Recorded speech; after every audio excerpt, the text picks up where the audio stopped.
Hare. On a cool and pleasant morning, by the edge of a clear lake, the tortoise was diligently practicing running. The hare passed by and upon seeing this, burst into laughter and mocked, "You should give up that useless activity. Everyone in this forest knows that your species is the slowest." The tortoise raised its head and replied, "I'm running to stay fit." The hare said, "I'm serious. Even if you spent your entire life practicing running, you would never be able to catch up with me."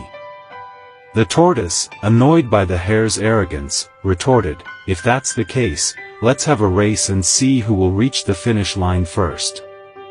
The hare laughed and said, "Why don't you invite the snail to compete with you? You would definitely win." The tortoise spoke with determination, "Don't mock me. Let's just have a race and see how it goes. We don't know who will lose." The hare furrowed its brows, cocked its ears with conceit, and said, "Fine. I will show you." The tortoise and the hare agreed to use majestic ancient tree on the other side of the lake as their finish line, and both of them positioned themselves at the starting line. The hare still displayed arrogance, saying, "I challenge you to let me run halfway first." Knowing its own slow pace, the tortoise remained silent and focused on exerting its effort to run as fast as possible. The hare watched with a smirk, clapping its hands to encourage the tortoise. The hare thought, "Even if I win by running now, it won't be glorious. I'll wait until the tortoise is close to the finish line, then I'll sprint ahead and make it even more impressive."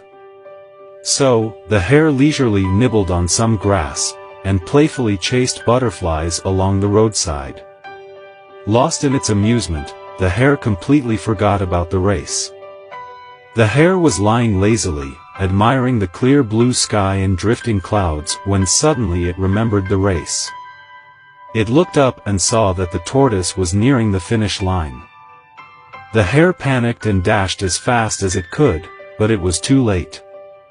The tortoise had already crossed the finish line, leaving the hare a long way behind. The hare felt immensely embarrassed and crept back into the deep forest, unable to face anyone anymore.